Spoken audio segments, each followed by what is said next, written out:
Oh, yeah. I would never ask you to turn them off being a mom, but silence them, let them vibrate. Okay? All right, I think I'm supposed to use this, but it's very difficult. So I am using this. Good, thank you. Okay? Thank you. Much better.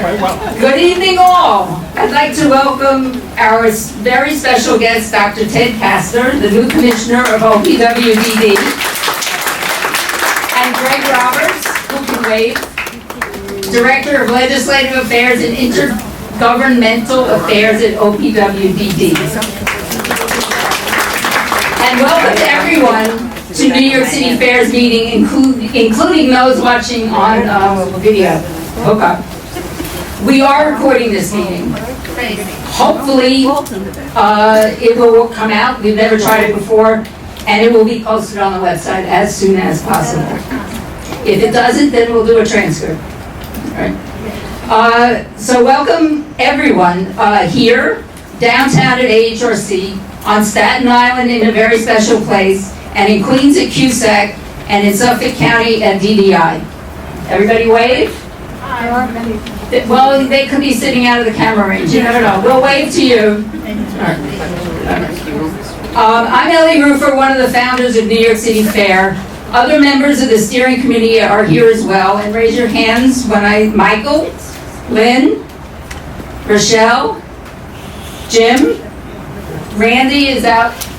Oh no, she came in, yes.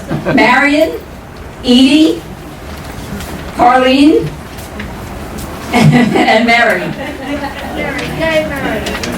Before we get started, I'd like to cover a few things. First of all, thank you to Tom Acabana and the staff here at IAC for letting us use the room.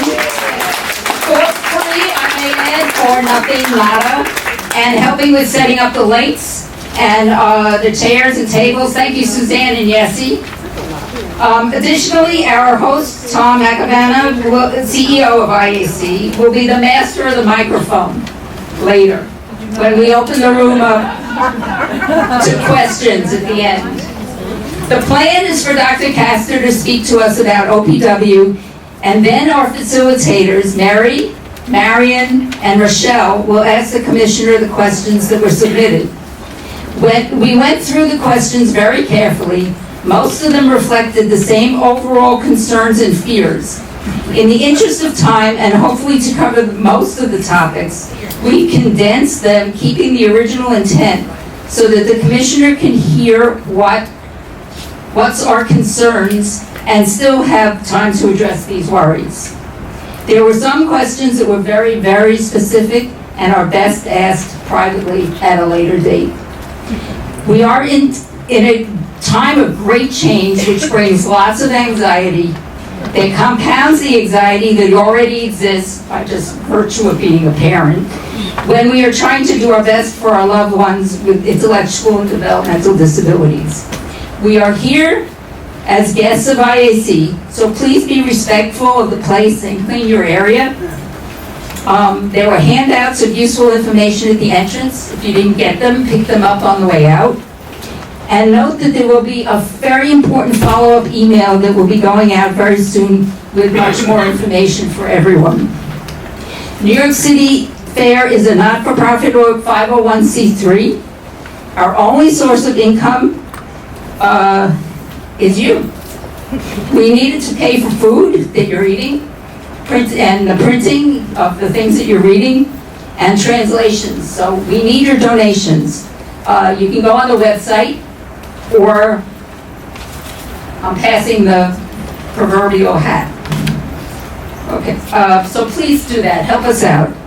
And now we're going to just try to give Dr. Ted or Dr. Kastner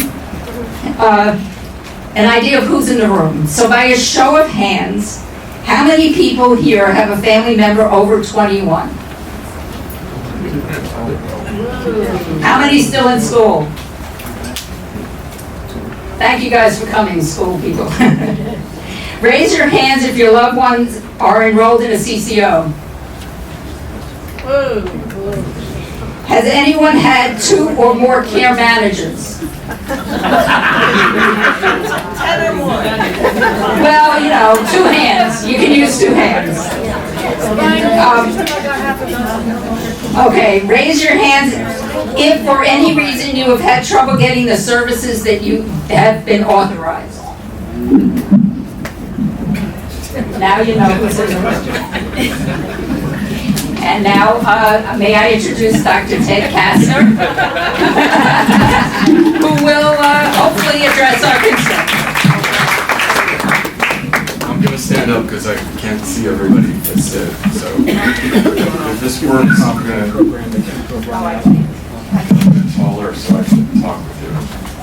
So I'm just going to start by introducing myself because I've not met you before. And I did a lot of introductory meetings getting to know folks, but I have not seen you or this group. So just to start, I was at DSP in 1976. That was the beginning of my career in the IDD field. So I'm fairly sympathetic to the issues around our staff, our workforce, the kinds of challenges that staff and DSPs in particular have to address as they do their jobs. I went to medical school after that. I trained in the Bronx at Jacobi Hospital and did additional training at the Rose S. Kennedy Center. So I'm a pediatrician with a specialty in developmental disabilities, another specialty in neurodevelopmental disabilities. So then went on to work in a hospital for 11 years, went on my own for 25, and started a series of primary care programs around the country that integrated health, physical health care with mental health care and seizure management. In New Jersey, we had 7 offices, about 70 staff. We supported 4,000 people with developmental disabilities, 2/3 adults and 1/3 kids, 2,000 people with mental illness and challenging behavior, 1,800 with epilepsy. And so I have a pretty deep understanding of clinical healthcare, mental health, behavioral, neurological and rehabilitation types of issues. I've also worked in the managed care field a lot. A lot of the research that I published is on managed care. Been the board of 2 managed care organizations. One was a provider-sponsored plan, and I point that out because provider-sponsored plans are different than other kinds of managed care organizations.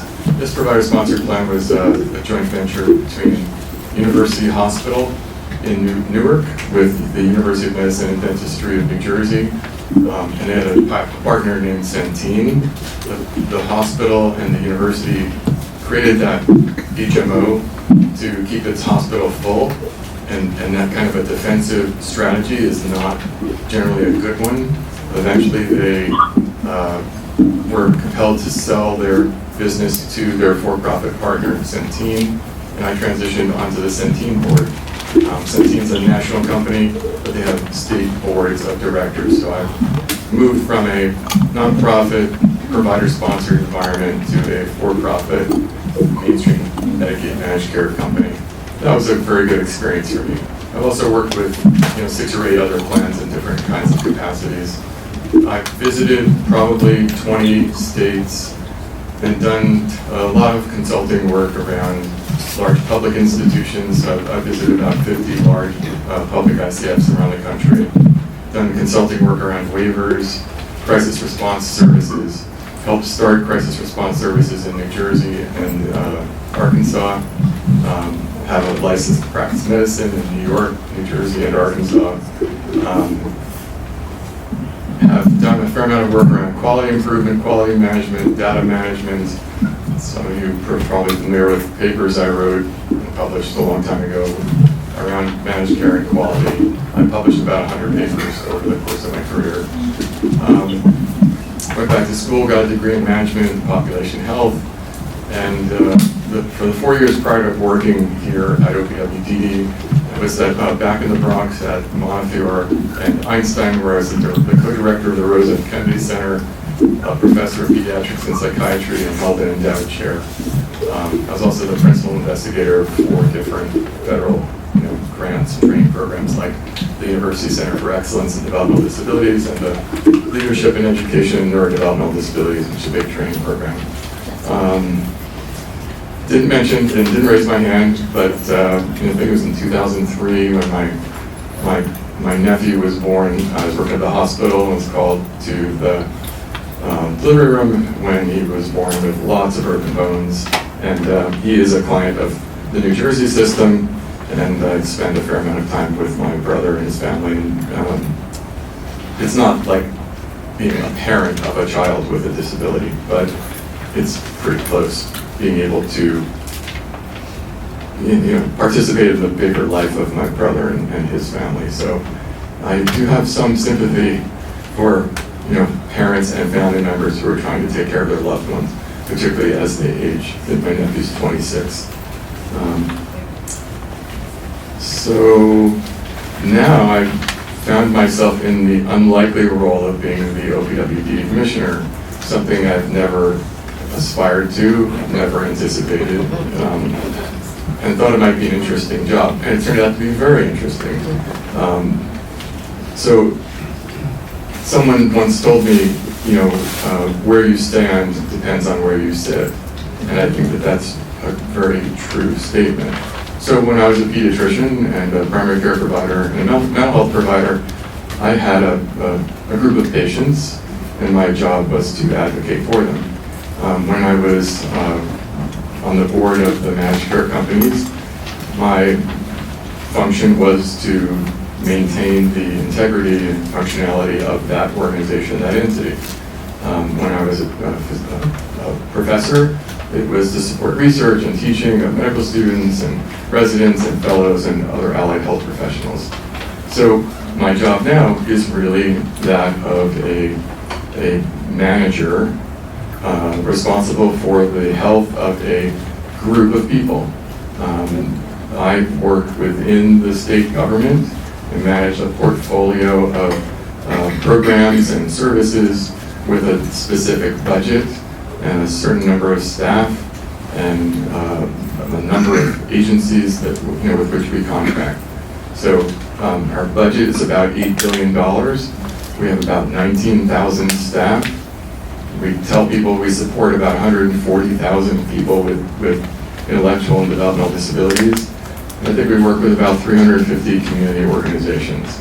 So the focus of my work at this point in my career is not any longer the well-being of any specific person. It's really the health and stability and functionality of our larger organization and the system in which we all operate. So I don't spend, although I did it for 35 years, I don't get to interact with individual people as much as I had up until January.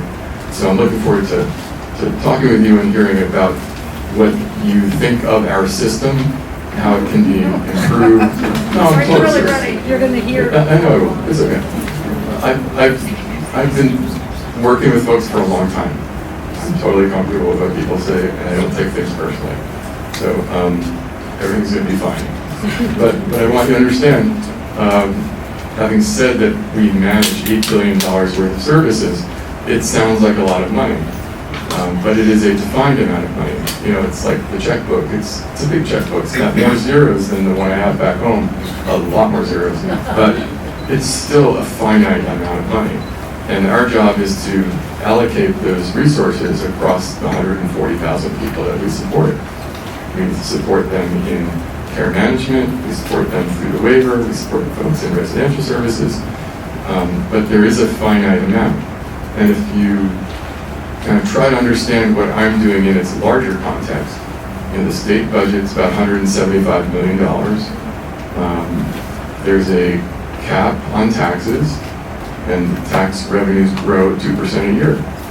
So I'm lucky because I get to take my 2% increase, match it against the Medicaid program, and turn that 2% into 4%. But at the same time that my budget is growing at 4% a year, the demands are far outstripping that. So just to keep up with salaries and benefits for state employees and the voluntary organizations, that adds up to maybe 4% a year. 2.5%, 3% salary increases, another 1.5% in benefits. If I was just going to live off the money that I received from the state budget, I would pay for exactly the same number of people every year, receiving the exact same amount of services every year by the same staff every year. and I can pay those staff salary increases. Unfortunately, we are asked every year, well, not unfortunately, but the reality is, every year we're asked to serve more and more people. So if we look at the history of people enrolled in our waiver, it's grown every year, on average, by 3.61%.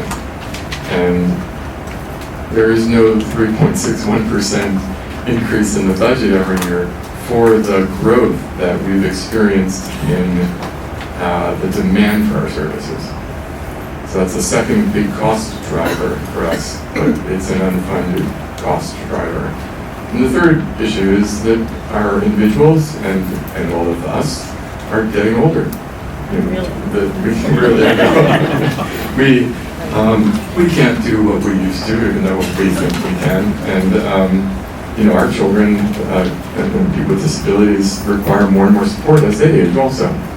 That's a big cost driver. I don't know how much it costs, but say it's 3 or 4% a year. I think I've given you 3 items that add up to 9 to 12% in terms of average annual increased costs. I told you I get 4% a year.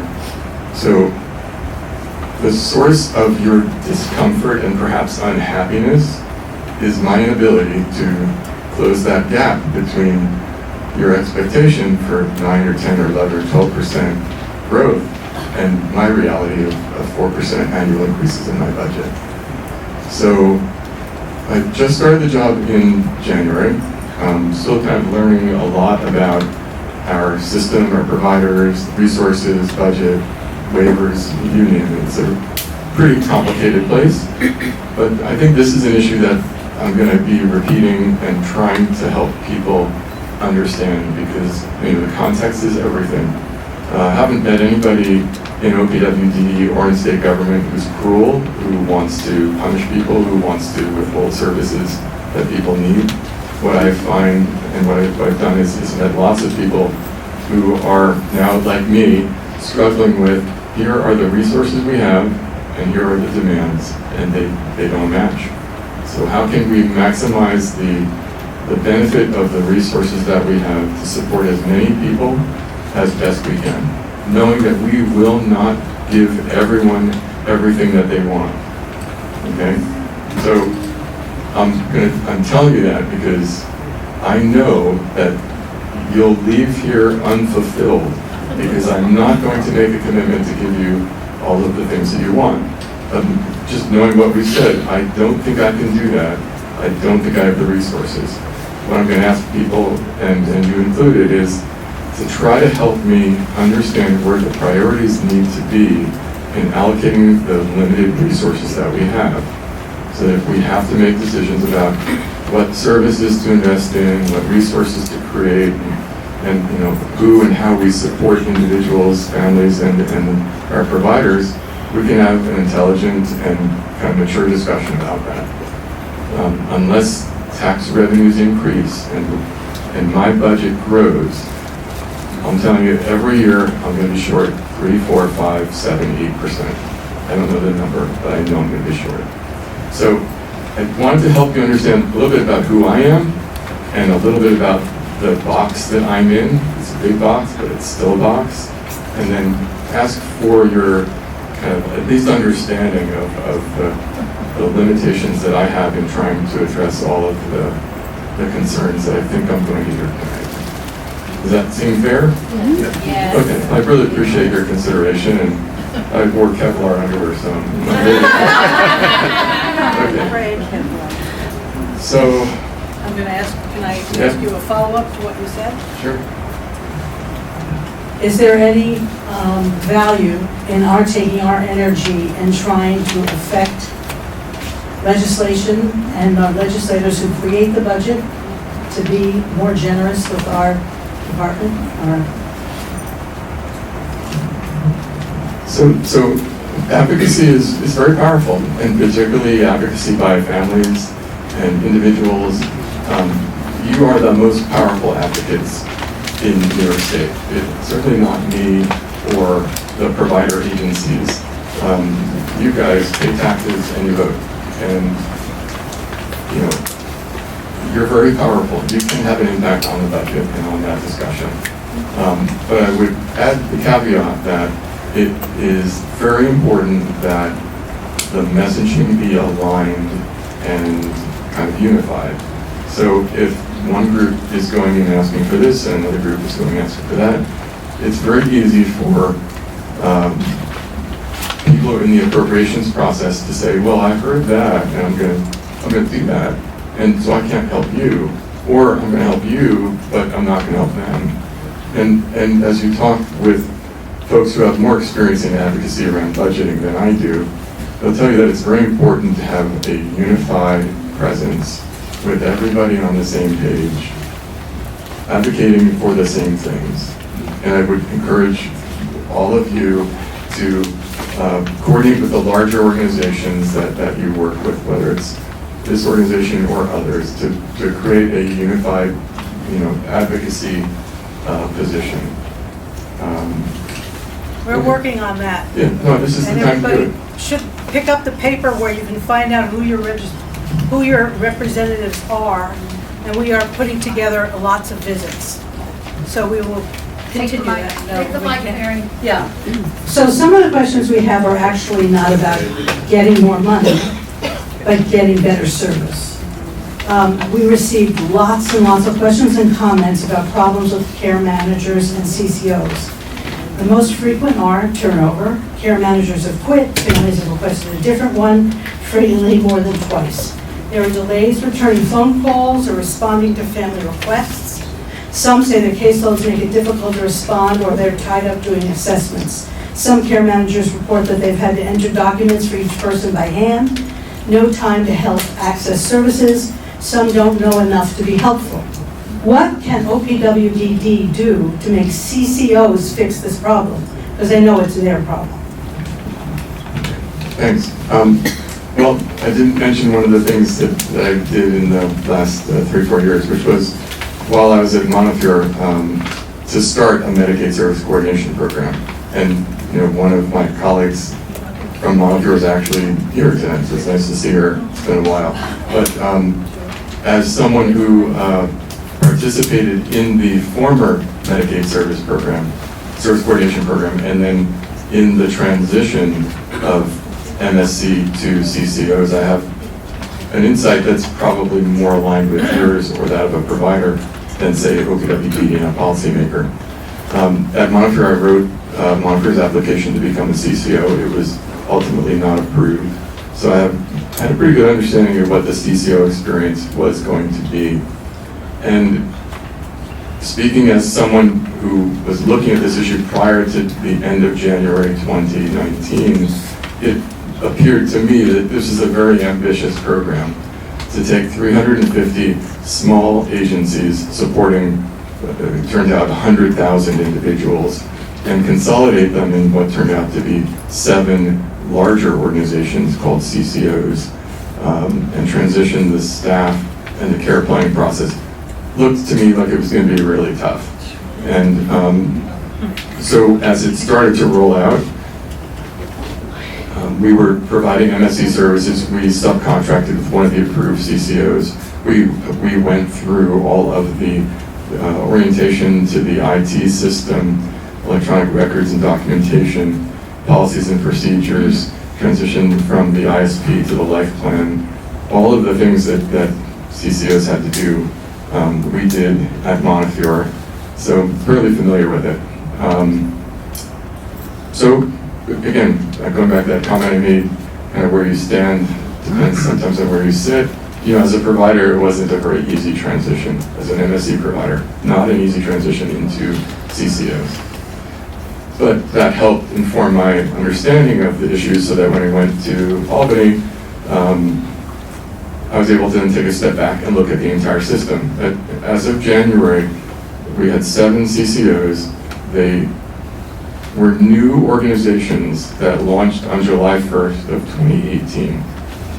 On that date, they were responsible for transitioning 100,000 individuals and 3,000 or 4,000 former MSCs, now called care coordinators, from the MSC organizations to CCOs.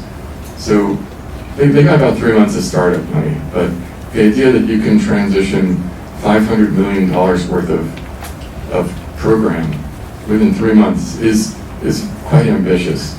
There's no way it was going to work. And so when I showed up, it hadn't been working. In January, this year, 6 months into the demonstration, about 5% of people had life plans. That's 5% of our individuals out of 100,000, 5,000 out of 100,000 had life plans. And that was unacceptable. So one of the first things we did was say to the CCOs, here's the time frame for implementation. April 1st, you gotta be at 25%. July 1st, you gotta be at 50%. October 1st, you gotta be at 75%. And January 1st of 2020, you've gotta be at 100%, meaning everybody has to have a life plan. That's like, excuse me? Is it working? It is working. And we also said, we're in the third or fourth quarter, meaning like October, we're going to put that data online so that everyone can see it and judge for themselves your performance. It's an objective measure, it's not punitive. We're not holding anybody to an unrealistic standard. The idea that everybody has a care plan seems fairly fundamental to a CCO. So we're going to be putting that data online. Probably won't get it on in November, but it will be online and it'll help all of you evaluate the quality of a CCO. Now that's not a lot of data, right? Whether or not someone has a care plan. Exactly. I totally get it, right? But think of where we were in January. We're 5%, and we're going to try to get to 100% by July 1st. Sorry, January 1st. The real issue for all of you is like, are those care plans any good? Yeah. 59 years to get one. I understand. It's okay. So we're going back now. Now that there are life plans to look at, we're going back and looking at them and seeing whether they're any good and talking with families and talking with the agencies and individuals about their experience in the care coordination process to be sure that it's working. And as you can imagine, there are lots of challenges, the kinds of challenges you've all identified. We're going back and we're telling them, you've got to do better. And we're creating a report card. So it's got some like quality metrics, and it's got a column of things that we want them to do, and it's got their names across the top, and then there's a checkbox, and they get one of three different options. They get a green that says they're good, they get a yellow that says they're not so good, and they get a red that says you're really in trouble. And we've been using that report card just as a simple way of representing to the CCOs where they're doing well, where they're not doing well, and where they absolutely have to perform better. And we're showing it to all 7, and we're naming them in the hope that that stimulates some healthy competition and saying, you don't want to be last. You don't want to be the worst.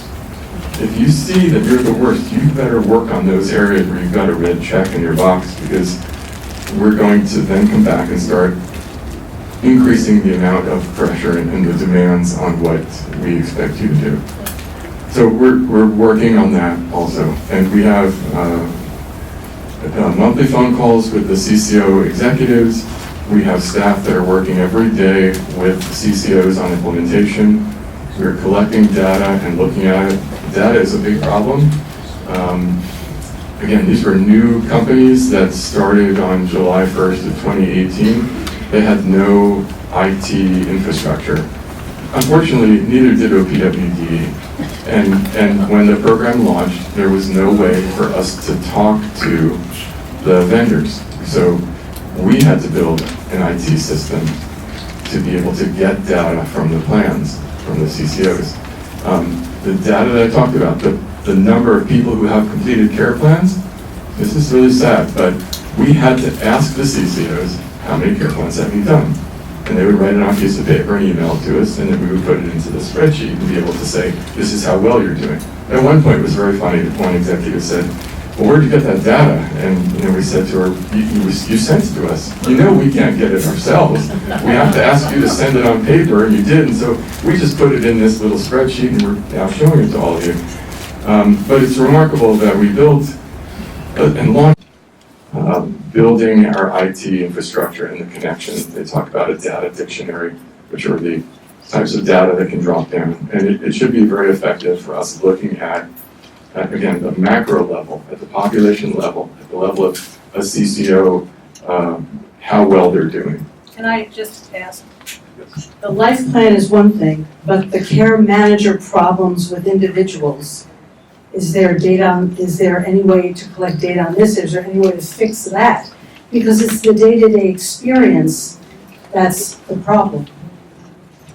I understand the day-to-day experience is not uniformly a high-quality experience. So there are processes for complaining inside the CCO, and then there's a process for exiting the CCO and bumping up into OPWDD's central office, and then we follow up with the CCO when we receive complaints.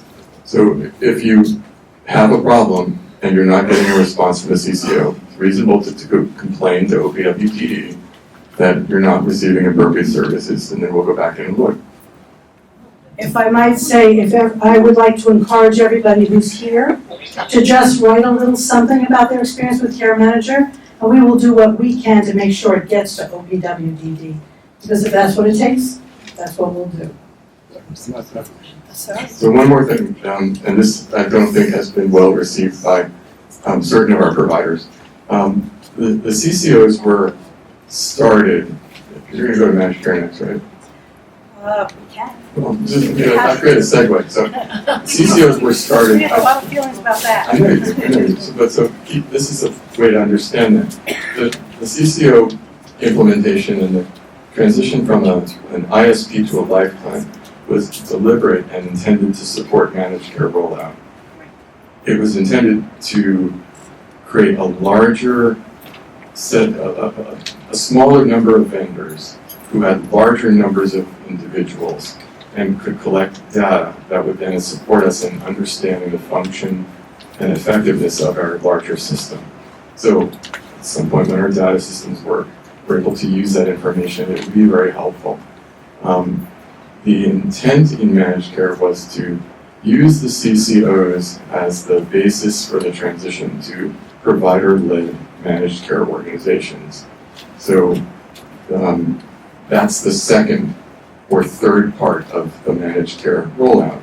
What we've said to the CCOs is we're not really going to support the implementation of Medicaid managed care if folks don't have adequate and effective care plans. So, there's a combination of carrots and sticks that we've used. Carrots meaning the rates went up, sticks meaning we're going to put your outcome data on the web and it'll be available to the public. We're going to pound on you a little bit if we don't get the metrics that we want, and we're going to slow things down on managed care implementation if people aren't adequately supported in the current fee-for-service system. So, as we looked at managed care, I've been saying to everyone, I don't think we can effectively support managed care until we have an effective care management program. So that hasn't been uniformly well received. But in my experience as a clinician, if I don't have a treatment plan for my patient, then I really don't kind of know what I'm doing. So I think the care planning is really important for supporting the other goals, which we're going to talk about later. Okay. We do have a segue to managed care. Yeah. Anything else on CCOs? Because if that topic's done, so make sure we. We could say much more. One was how our caseloads decided, and can you get reports from CCOs about turnover rates? So we have a very clear view, and how many were because of incompetence versus somebody deciding to leave on their own. You asked three questions. The first is, the first which was about the case loads and case ratios. Yeah. We fund the CCOs. We don't operate the CCOs. So the CCOs are paid on a capitated basis. They receive a certain amount of money per person per month. That's the money we send them, which then goes into their budget, and they make determinations on how they want to staff the program, and there are standardized training components, but they're responsible for training. They're responsible for running it. We're not the program operator. We're the regulator and the payer. So we give them the money, they do the work, we watch and see whether they produce the desired outcome. And if they don't, we use carrots and sticks to try to obtain the outcome that we want. But we don't necessarily go in and say, you've got to have a caseload of 1 to 20, case ratio of 1 to 20, or 1 to 30, or 1 to 40. I believe it's capped at 1 to 40. They can't have caseloads of 50, 60, 70. But we're not going to go in and criticize them if they have caseload of 20 versus a caseload of 24 or a caseload of 28. That was the first question. As far as like turnover, that's a metric we could use. I don't know that we are, but it's certainly something we could use. And as far as turnover for specific reasons, I'm not sure that regulators tend to go into that. Just my experience in the healthcare field is that like working in a hospital, the Department of Health never came in and said, okay, 5% of your nurses turned over, how many of them left because they looked up better jobs, and how many did you have to terminate, or what was in their HR files. I'm not sure that regulators go that deep into HR issues. But turnover is not a bad metric. I mean, certainly we're using it in regard to DSPs, trying to understand the stress of DSPs, the stability of our DSP workforce. So it's not a bad idea to think about that, and I can take that back to folks who are managing the CCO rollout. Because that will tell you a lot about our experience. Well, I understand the experience. The answers are already there. I was saying that would tell him more about our experience, and he knows how many people were let go because of incompetence. Because you had a picture of how the CCO is functioning that way. Otherwise, it's a guessing game. And well, just to go back and say, I think a metric for what's the turnover rate versus like how many were let go for incompetence are different. I think one is easier for us to do than the other. CCO can't tell you. I just don't know what to say as a regulator now, like what the reasonable request is, because now you're talking about mining human resources, personnel records, and that's kind of a tricky space to go as a regulator. You say so. the boss. No. And then No questions from the audience. Rochelle is going to ask you, she's our managed care native. Well, I've lived through it quite a bit. Also, But for most people, our experience with managed care is basically for medical services. And that's traditionally how it's been used. And it's essentially been built on the concept of prevention, that if you do good prevention and you authorize preventive services, then you will ultimately spend less money on treatment. And it kind of confuses many of us how that concept of prevention would actually work for our kids and our siblings and ourselves. How will it work? Because habilitative services are not about prevention. We can't prevent what's happening. We are just trying to give people the opportunity to live their best lives. So we'd like some understanding of how you see managed care working for long-term services. Well, thank you for that lob. My pleasure. Yeah, so like I said, I have a fair amount of experience in managed care, and you're correct that most of the managed care experience is related to healthcare services. And the rationale for using, well, let me take a step even back, a more fundamental step, which is how people have defined managed care. So in New York, when people have been talking about managed care, they've been saying, they've defined it as the use of a fiscal intermediary, specifically an HMO or a licensed insurance company, to manage the health of a population for a set price. That's a fairly old definition, 30, 40 years old. In the last 10 years, particularly since the passage of the Affordable Care Act, the concept of managed care is kind of broadened quite a bit to take into account that there are other ways to affect the pattern of care and the pattern of service utilization. So it's using an insurance company as a fiscal intermediary is certainly one way to do that.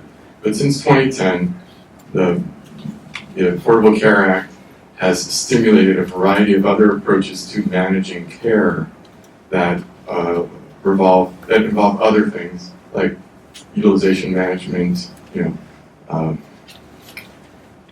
prior authorizations, concurrent reviews, retrospective reviews, service authorizations, changes in payment and changes in the way providers are paid has a very powerful effect on provider behavior. So the Affordable Care Act created things called accountable care organizations, which were shared savings arrangements with providers. No fiscal intermediary involved at all, simply a relationship between the payer, the federal government, and the provider, in this case, primary care doctors, to share savings for improved outcomes like keeping people out of hospitals. There are other arrangements called shared risks arrangements. So from my background from outside, when I thought of managed care, I view it in a much kind of broader conceptual framework than I think New York has. New York has been focusing primarily on using insurance companies paid on a capitated prospective basis to change the pattern of care to achieve improvements in health. And they've done that for the Medicaid population, and it's generally been successful. There are about 5.1 million people in Medicaid managed care in New York State. It's mandatory. There are no exempt populations, I think, other than a small number of waiver eligible groups, including people with intellectual and developmental disabilities. They've been able to reduce costs and improve outcome. And I think in 2011, 2012, when the state began looking at how to redesign the Medicaid program through what was called the Medicaid Redesign Team, or MRT, there was an interest in expanding case management, and there was a goal for what was called care management for all. And there was an implicit statement that there would be a focus on managed care using fiscal intermediaries as the primary means of doing it. So 2013, when I kind of came into the state working on a federal grant, discos were all the rage. So that's why, Thomas Summer jumped out as I walked into the room. Last time I was here, I think we were talking about discos. And discos were basically managed care organizations that combined the delivery system, the DIS part of the disco, with the CO, or care coordination organization, COS part of the disco. So the disco originally was basically the HMO and the CCO, or the CIP-PL and the CCO. It didn't work. It couldn't get it off the ground. It's too big and complicated, so they split it in half, basically. That's really kind of what happened between 2013 and now. Split it in half and did the CCO part. And so that's done, and now it's time to talk about the delivery system portion and the insurance companies. And that's what's kind of on the table going forward. So I think, having heard what I said about CCOs and my feeling that we have to have a good foundation upon which to build, we've got to have really great life plans upon which to then support managing care. You can see I'm kind of an incrementalist, right? And that's just the way I am. I'm kind of practical. So I want to see functioning CCOs. And then I think you go to what's next easiest. And the next easiest is managing the healthcare portion of the delivery system. Because there's tons of experience both in this state and out of this state for folks with intellectual and developmental disabilities who receive their healthcare services through a managed care system. In New York State right now, about 28,000 and change individuals with intellectual and developmental disabilities are enrolled in mainstream managed care plans. They've volunteered to enroll. I use that term loosely, but for the purpose of this discussion, they're in managed care for their healthcare services. As a healthcare provider, I know that folks have lots of difficulty accessing healthcare services, primary care, mental services, dental services, just to name a few. The managed care organizations in New York State have fairly robust networks. The providers in managed care actually get paid better, and they tend to have a greater capacity. And I think from the state's perspective, the use of HMOs to deliver Medicaid state plan services, the healthcare portion, has been pretty successful. And that seems like the easiest first step for us, because the networks are there, a third of our individuals have already enrolled, and we think that that would be an easier first step. A lot of folks who support managed care for folks with IDD are not incrementalists. You know, they want to go as quickly as they can to a full risk, that means all the money, all comprehensive benefits, meaning CCO, Medicaid state plan, waiver, and residential, all at once. And there's some people who don't want the thing to happen at all, but if it did happen, to do it in a more incremental way. And I think we're still wrestling with the disparity in the opinions of our constituents, some wanting to move forward very quickly in a very comprehensive way, some not wanting to move forward at all, and a lot of people kind of stuck in the middle not knowing what to do. I think there's an opportunity to improve the quality of healthcare services that folks, individuals with developmental disabilities receive in the community using the fiscal intermediaries, the HMOs. Whether they're provider-led or mainstream plans, and I think it would make a huge difference. When you get to supports and then ultimately residential services, it becomes much more challenging. These are not areas that mainstream plans have confidence in. And at the same time, provider-led plans like the CIPPLs that we're proposing to launch are new and have no track record really at all. So there's, I think, more uncertainty, and from my perspective, that means more risk. So I'm an incrementalist, but I'm trying to manage people who don't want it to happen at all and people who want to have it happen yesterday. So it's kind of like where I'm stuck right now. Well, I think we can all appreciate the different pressures on you, but I think the key anxiety that many of us feel is that the point of managed care is managed cost. And, you know, you can talk about value-based outcomes, but for our family members, you might not see any improvements. And so how do value-based payments or value-based outcomes actually work for our population? I understand, I mean, I'm sympathetic to the fact that you want to see a robust case management system and you have concern for our population and our kids and our families. But what can we do then to get others to understand that railroading this through as for long-term care services is not necessarily beneficial to the health and welfare of our families? So let me split your comment into a couple of pieces. And I'll address the first one kind of head on, which is like managing costs. I don't want to say that it's wonderful that we have to manage costs.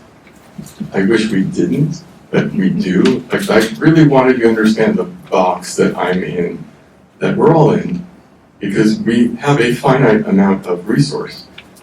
The question to me isn't, are we going to be able to get more or enough to satisfy everybody, because I don't think we're going to. The challenge for me is, how do we manage those costs or those resources? And it's going to happen regardless of whether it's done by a mainstream managed care plan, a provider-led plan that we call a CIPPL, or OPWDD itself.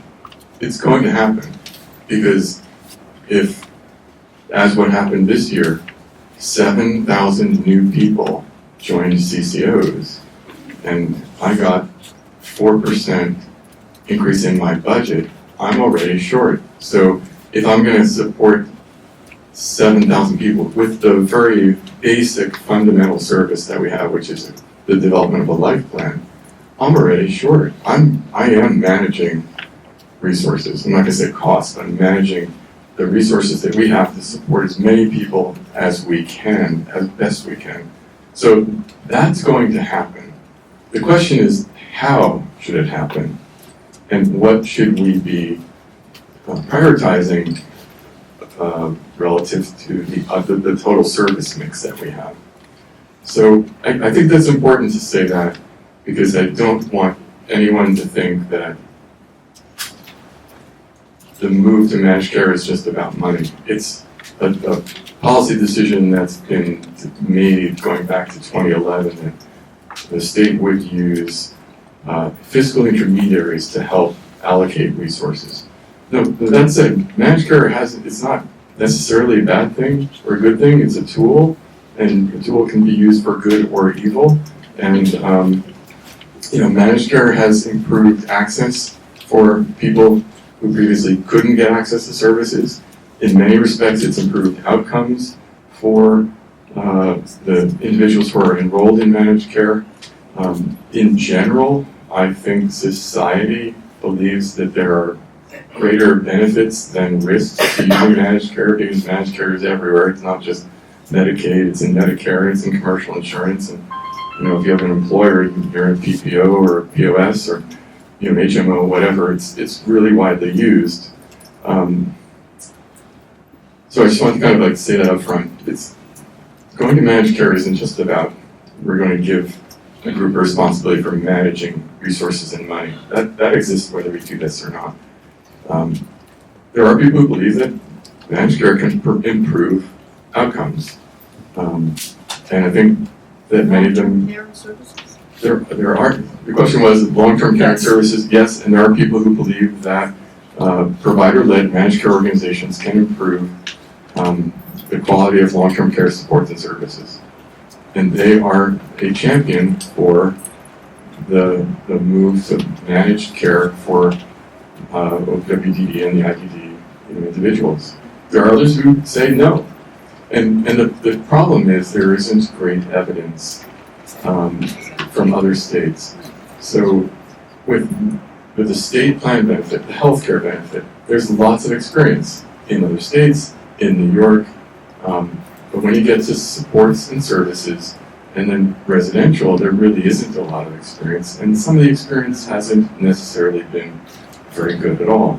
And in particular, recently in Kansas and Iowa, there were two rollouts that didn't go quite well, and they've created a real challenge in terms of helping people see that there may be some value. There may not be, but those two didn't go well at all.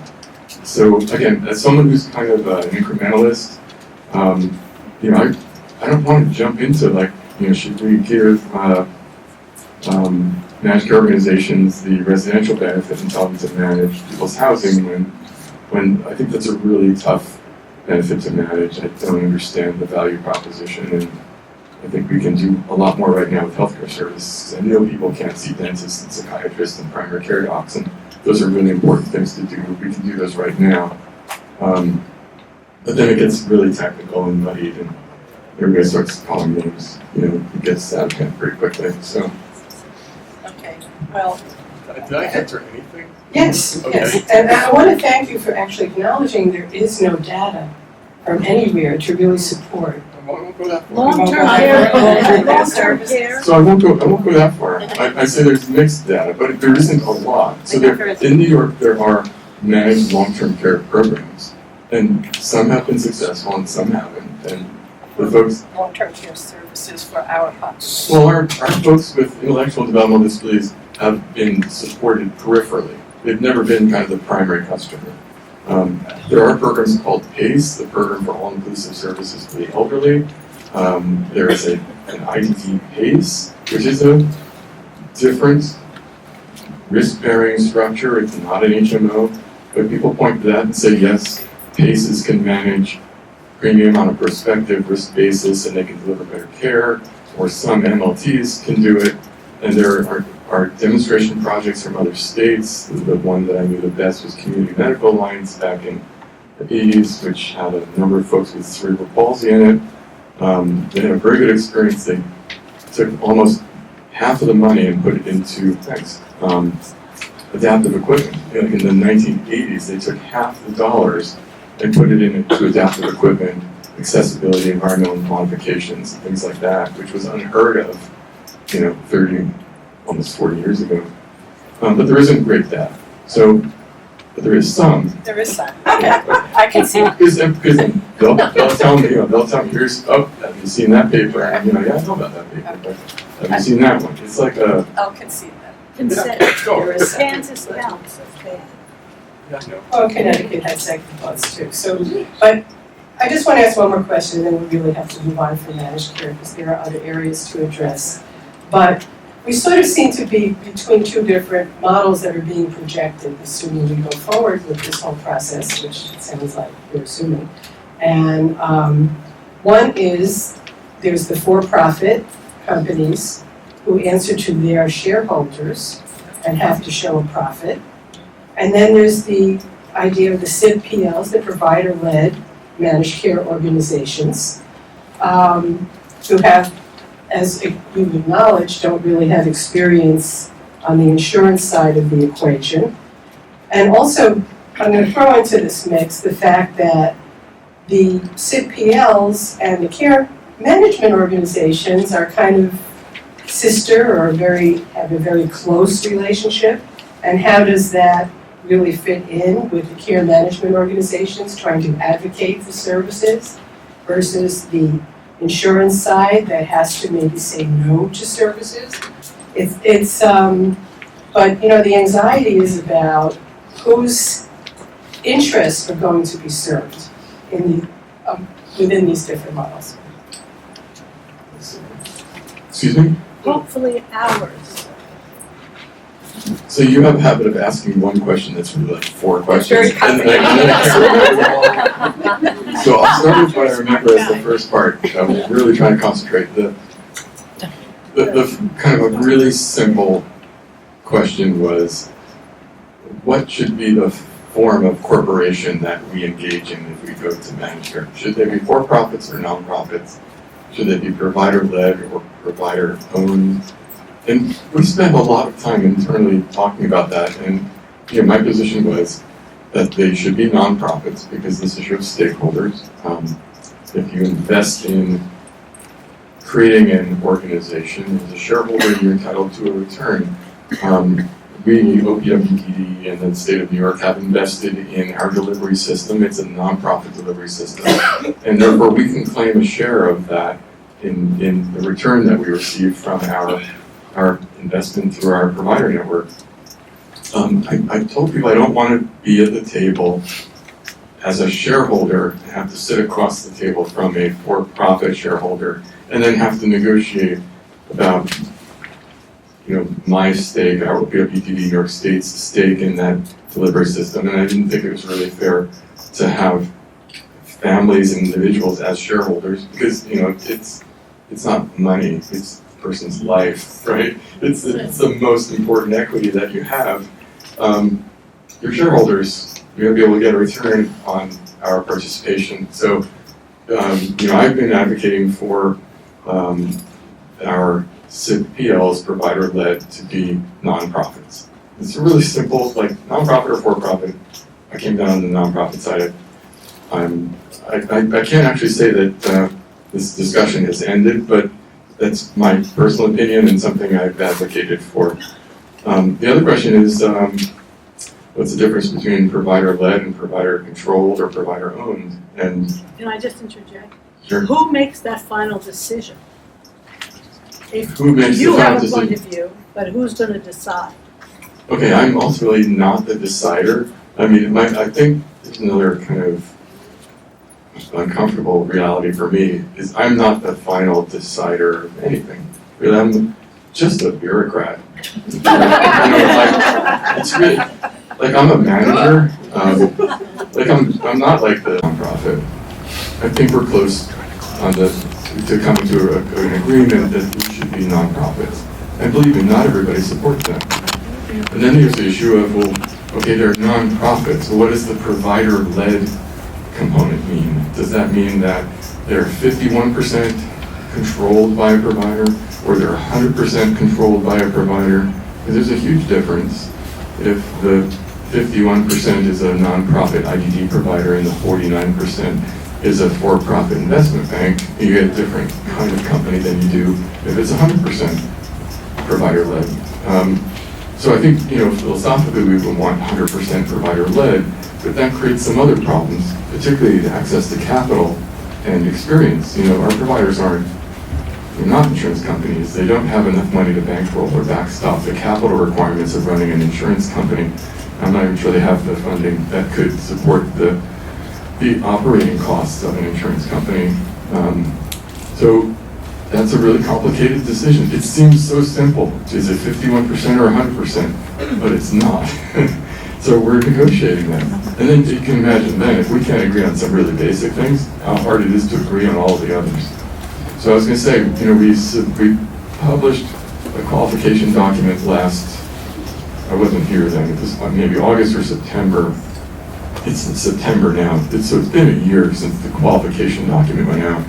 We received more than 75 letters just in the immediate, post-publication period. We've started to receive another round of letters from lots of folks, including people in this room. And we agreed yesterday that we're going to revise the SIP-PL document, qualification document, and send it out for another round of public comment, which it's not done. We haven't completely agreed on everything, but we think it should be done end of October, and we would send it out. The notice would be published in the state register, and there'd be a 45, 60-day comment period, and then we'll take their letters and we'll go back and negotiate again. And that's kind of where it is. Oh, sorry, yes, stupid question. Define the term SIP-PL, SIP-PL. Because not everybody knows what it is. Yes, it's having a hard time remembering what the first part is, but the second part is provider-led. It's a State insurance specialized IDD plan dash provider-led. Excuse me? Nobody taught us the technobabble. Oh, I get it. So your comment was no one taught us the technobabble. And I have to say, I've talked to a lot of people about the qualification document that went out in August or September last year. And unfortunately, it was so complex that many people didn't understand it. It was really hard to read and think through the consequences of each decision and each decision point.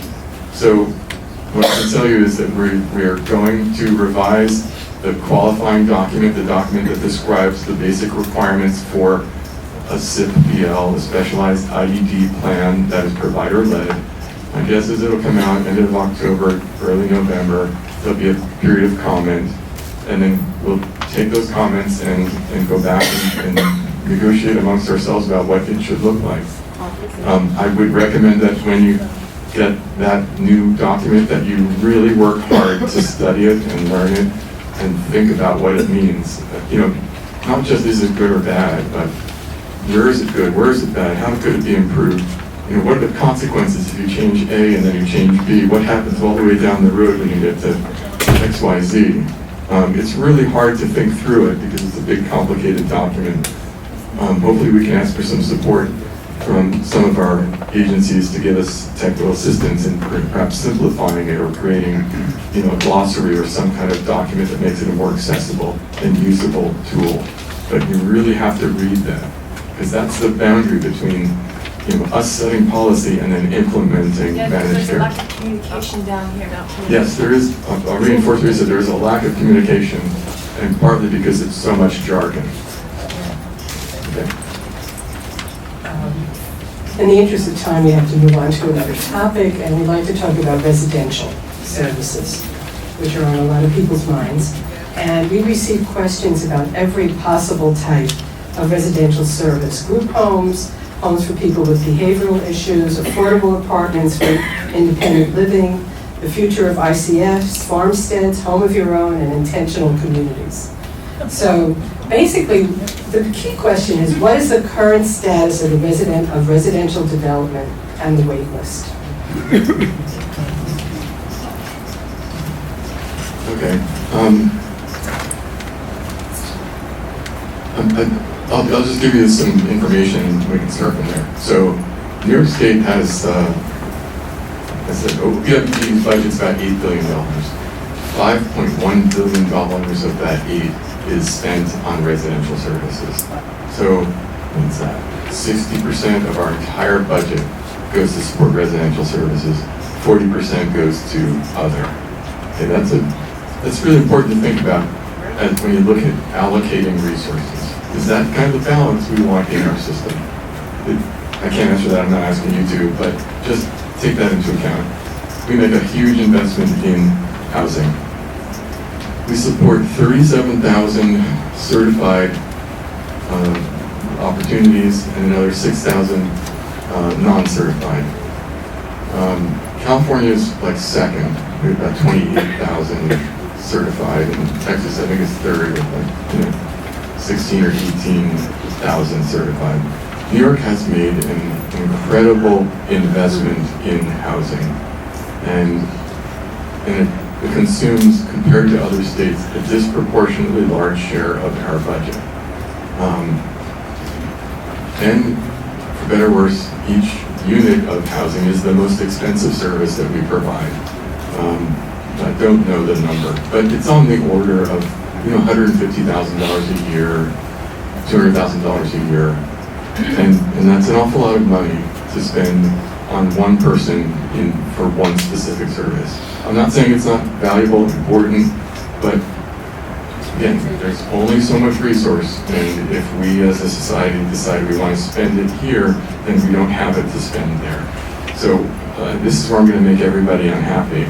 Decisions about, put money here or there, with the limited amount of funds that we have, are going to result in having less available to spend in other places. So if we invest, whatever it would cost to create another, 500 units of housing, we're going to do that at the expense of being able to support more people through the waiver. There's no question that that's what would happen.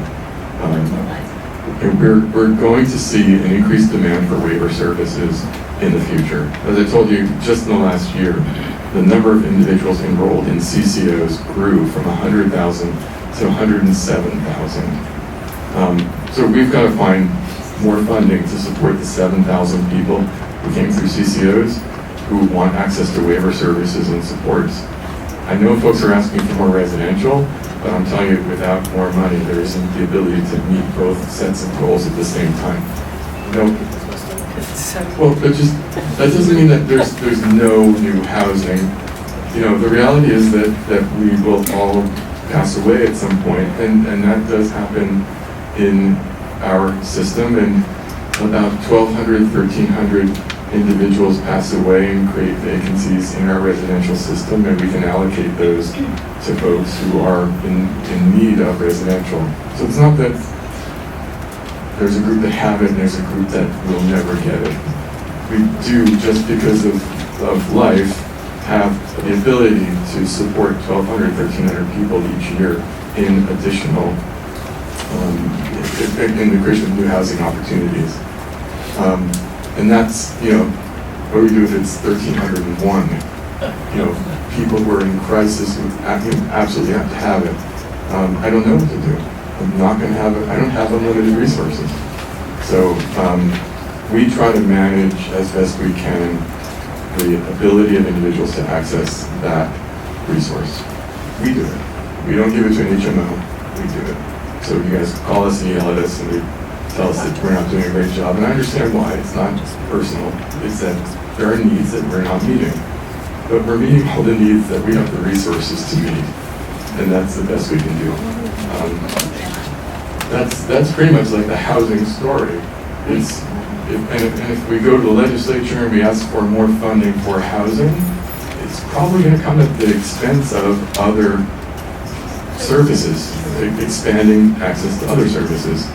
Now, we work closely with our providers, and And we try to be, parsimonious in how we allocate the resources we have. So our providers complain to us, there's a housing initiative and you're not offering us enough money to support the people in that initiative. So, some agencies are working with us to develop housing, and others have said, no, they're really not interested because we're not able to pay enough to support the way that organization wants to deliver that service. So, we're kind of like squeezing everybody, and they're squeezing us back, and we're doing the best we can, probably with the 1,200, 1,300 new opportunities that are created each year. But there are people. Microphone, Mary. What do you do with the reality of people who need housing and are more than 12 to 1,300 people? I mean, literally, what do you do? So I said I could do a couple things. I could put every penny we have into a service, whether it's housing or self-direction, because I'll give you the same answer when we get to self-direction. I'll give you the same answer when we come back to talk about ComHab. I could put every dollar I have into a service, and it would come at the expense of other services. It's a defined, discrete, a contained amount of funding. It's not unlimited. It's got a lot of zeros. It's a big number, but it's not infinity. It can only support so many people. So if everyone in this room said the goal for the next budget cycle is more housing, it's going to come at the expense of other services because it's all going to come out of the same budget. It's all comes out of the same place. It's all part of this big $175 million, state budget, and that's the limiting factor. I get my share, everybody gets their share, and most of it gets spent on supporting what we currently do. So it's really not a pleasant thing to have to think about. But I'll be really honest about how I feel about it. It's a really expensive service, and I would love to be able to find alternatives to building more housing. For some folks, it's unavoidable. When my brother gets to a point where he can't take care of his son anymore, it will be unavoidable. His son will need housing. But my brother's not there yet. There are things that could be done to support my brother at this point in his life, and I hope there are things that we can do to support other families and individuals at the points where they are in their lives that support the individual in their home at a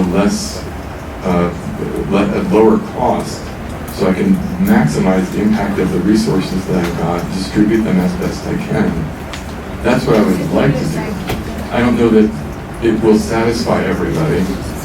I hope that it will address the crises that occur. But that's what I would do if I was, the OPWDD commissioner with full budget authority, right?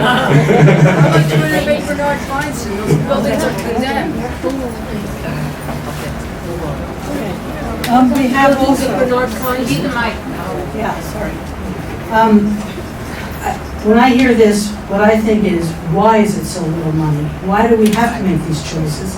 Because if you look around the audience, there are a lot of people here who are closer than your brother to needing that service. And literally, someone will be, it's horrible. They could end up on the street because there's no backup for them.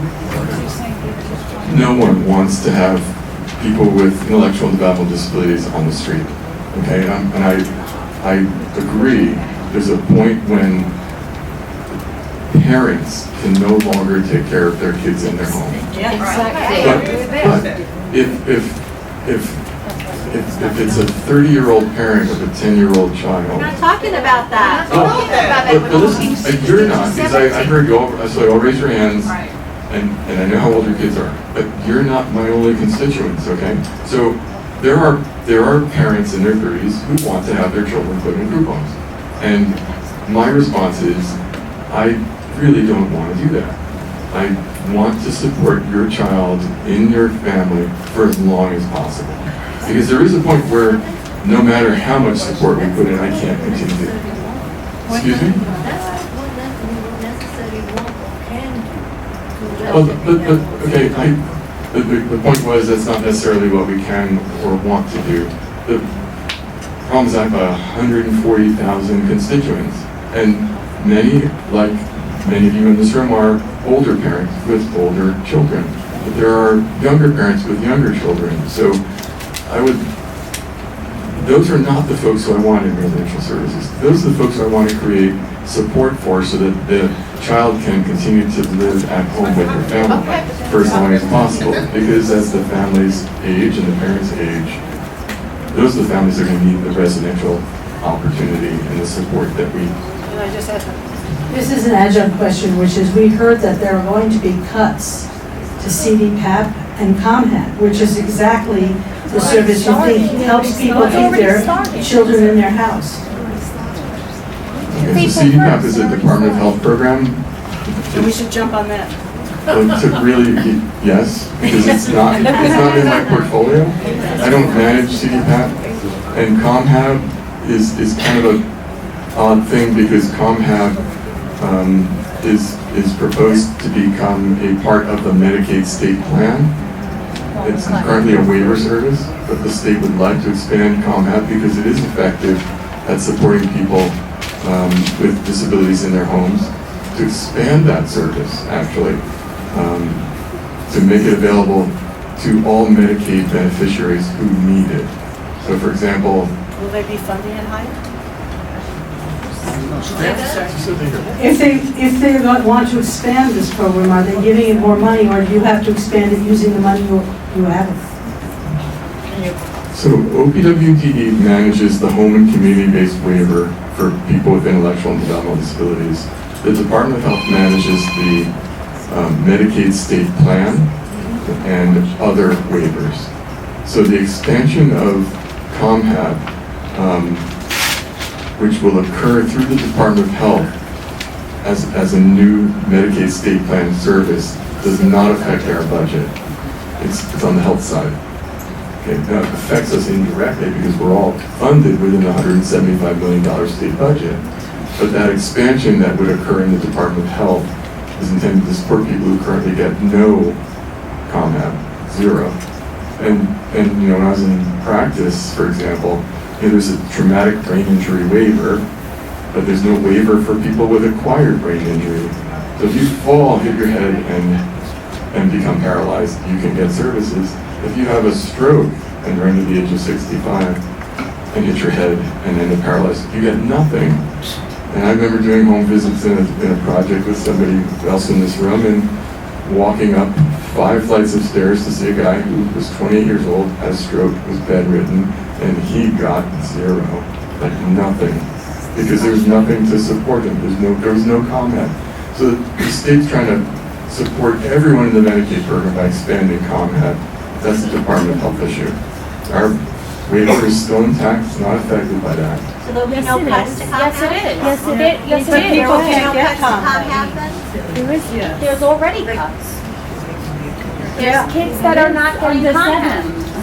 Under 7, I know Which it's, there are already people getting cuts to their ComHab. And if, again, if the Department of Health is going to be expanding into other populations, but you're not getting more money to keep more people in their homes, it's a mess. It's getting messed up. So. Yeah. So let's just take a step back. The Medicaid program is divided into 2 parts, and this is really important. There's the Medicaid state plan that funds healthcare services. So state writes all the services down that it covers, it sends it to the federal government. The federal government says, okay, that's your Medicaid state plan. There are mandatory services in Medicaid and there are optional services. You know, things like dental are optional. Things like primary care are mandatory. Hospital, mandatory. Pharmacy is optional. But either way, those are the healthcare services. And then there are long-term care services. Like nursing home care is a Medicaid covered service. States are allowed to write a waiver to the federal government to waive nursing home rules or institutional rules to take the dollars out of the nursing home budget and put it into a waiver. Like that word waiver comes from waiver of rules. new rules are created. And so for us, we take Medicaid dollars that were going into nursing homes, in our case, institutions, we move it over into the community through a waiver, and we identify the services we want to fund, and ComHab is one of them. So just to give you some perspective on ComHab, we deliver 40 million units of ComHab services each year, about 10 million hours of ComHab services at a cost of somewhere around $500 million, support about 28,000 people with ComHab each year. And there's a huge range in terms of the amount of ComHab that individuals receive. 90% of our individuals, it's like 26,000 people, receive about $10,000 of ComHab service a year. The other 10% receive about $62,000 worth of ComHab services a year. 80 to 150, 60 hours of ComHab a year. The typical person gets about 10 hours a week. So there's a huge disparity in the amount of ComHab that we provide. We haven't cut ComHab. We provide the same amount to support everyone in our system. But I do believe we need to look at how and why we give an individual 10 hours a week versus we give an individual 163 hours a week. I think that's a fair question. Why does someone get a little and why does someone get a lot? But we're not there yet. And if we go to managed care, the HMOs will have to answer that question. If we don't go to managed care, OPWDD will have to answer that question. But that question has to be answered because as a matter of fairness and equity, we need to be able to explain to people, this is why you are offered this much support versus that much support. Can I just go back to, If a managed care makes a decision, is there an appeal process for people? And do they appeal to you? So you basically washing your hands of the population once they go into managed care? Okay, so 3 questions. There is a grievance process for people who are in straight Medicaid services, people who receive services through OPWDD, and people who receive services through managed care. If the managed care organizations receive the funding to deliver the services, we don't wash our hands of it. We are still the payer and the regulator, which gives us a certain amount of power and control over the process. Okay, but we're not the service provider, and we no longer have a direct relationship with the service provider because there's an intermediary. That's why states like intermediaries because they can always point to the HMO and say, "You did it, I didn't do it." well, CCOs did it, I didn't.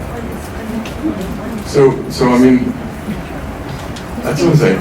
At the end of my tenure here in New York State, everybody may hate me because I literally could see how I would make everyone unhappy. But I'm really wrestling with this issue of how do we support 140,000 people, a number that's growing each year, with a budget that's not keeping up. And we're going to have to make very difficult decisions about how those resources are allocated. We have one more topic that we must cover. Self-direction has been growing. Are you interested in seeing the program grow even more? And what's being done to be sure there's enough fiscal intermediaries and support brokers as the population grows in the program? So I support self-direction. I think it's an important tool in kind of the OPWDD toolbox in providing a mechanism for supporting people. Doesn't work. It's okay. I think everybody heard you. That said, I think that the program is highly subscribed, meaning it's growing very quickly. I can't remember the number of but 14,000. no, I think it's higher. It could be like 16,000, 17,000. It's growing very, very quickly. And I don't know how rates were set for it, but I don't think that the rates that were set anticipated the level of subscription or interest that people have in it. So it's growing at a rate that's not sustainable. And so this is basically how things are going to have to be done.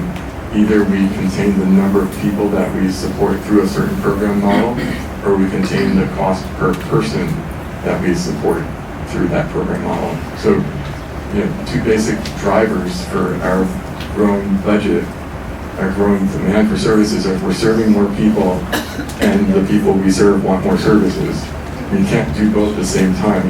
If you want to kind of slow the curve, you've got to address those two numbers. So self-direction is growing very quickly, more quickly than I think anybody thought, and it's turning out to be more expensive than anybody thought, and we're going to have a conversation about that. We haven't gotten to it yet. Another opportunity to make friends and influence people. I'm going to turn it over to Tom, because we're going to take some questions from the floor. The natives are restless. Tom? I'll take it for a second.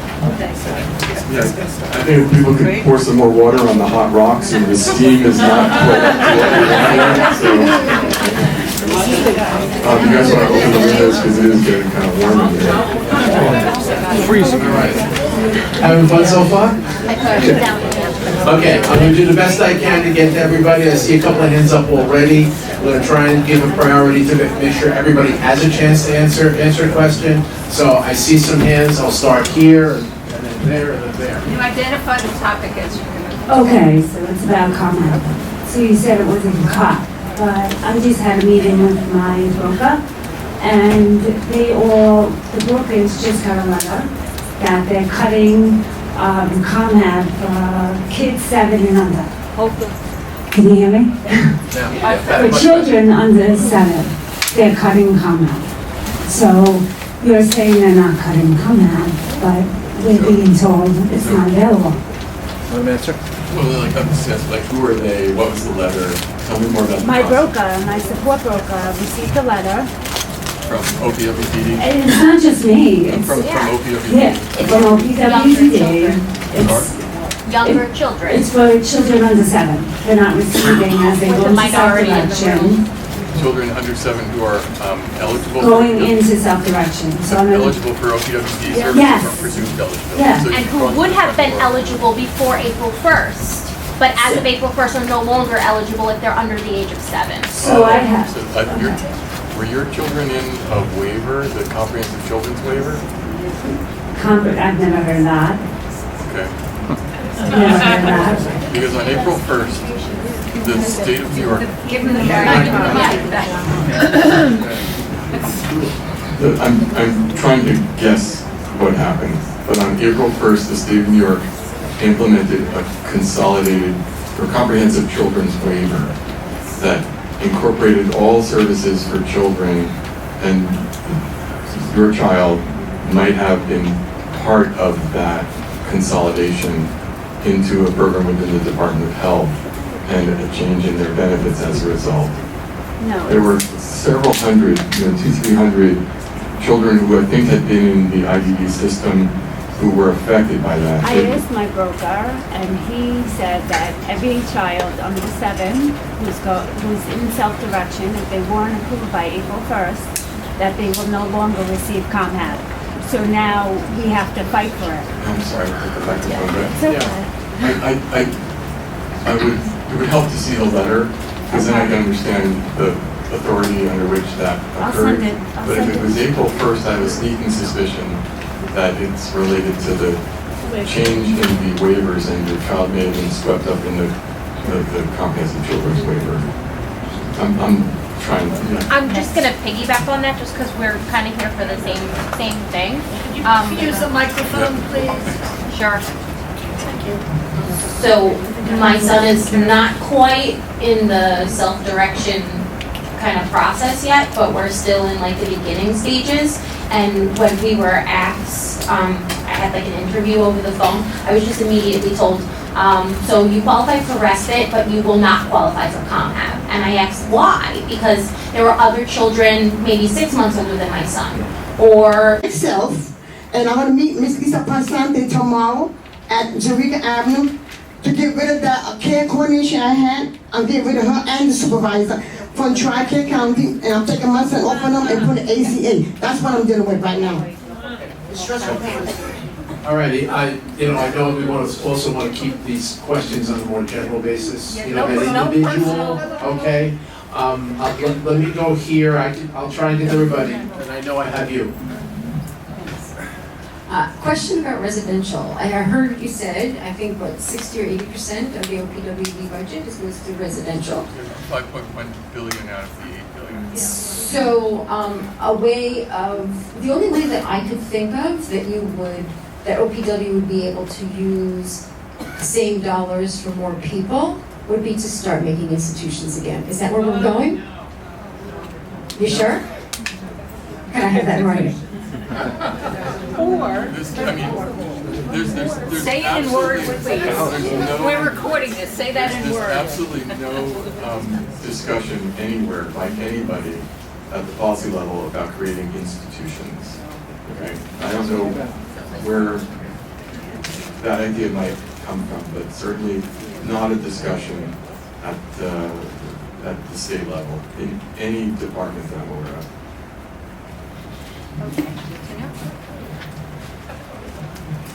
Hi, thank you.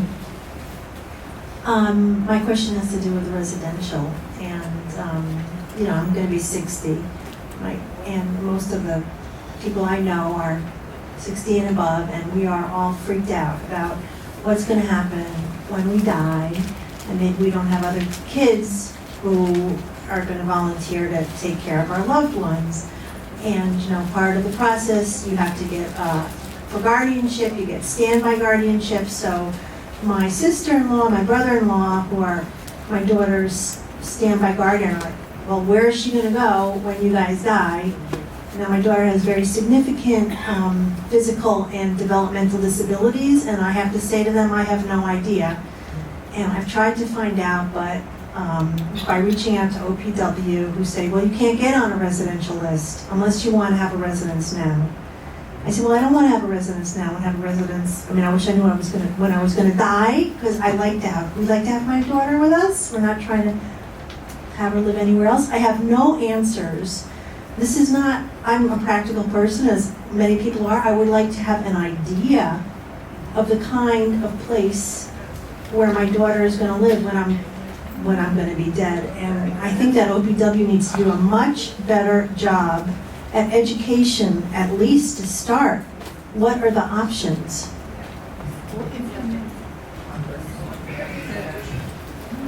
So I do understand your question and the point of your comment. As I described it, our focus is really right now on trying to provide residential opportunities to the families who are in the greatest need, and often that means in crisis.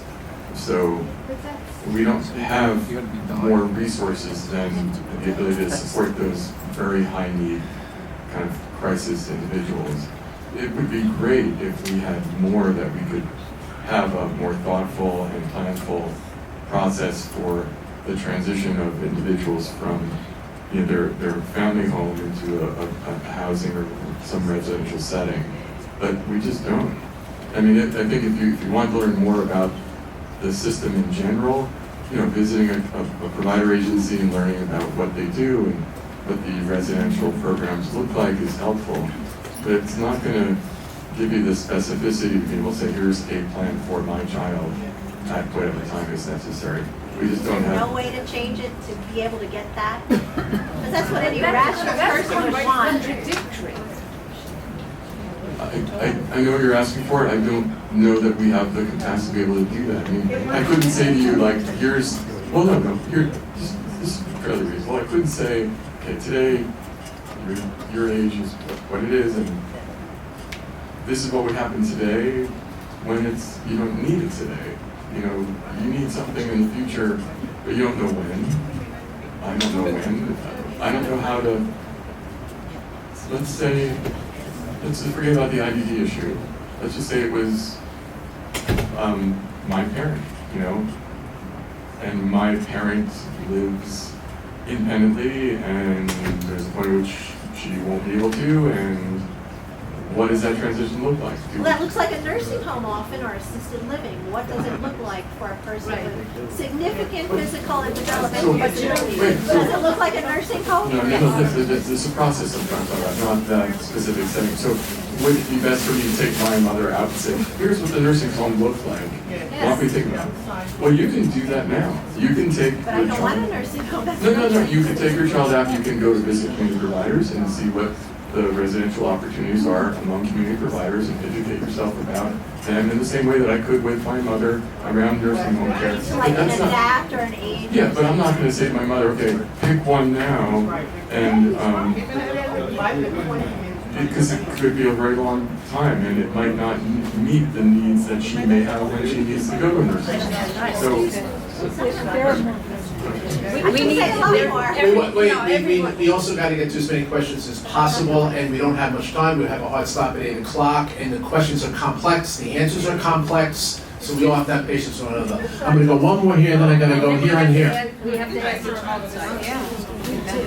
Hi, my question is about the lack of FIs accepting new cases in self-direction.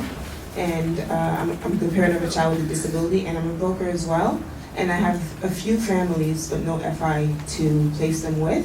So I'm concerned and want to know what is OPWDD doing to ensure FIs are there for the individuals, and especially in the Bronx.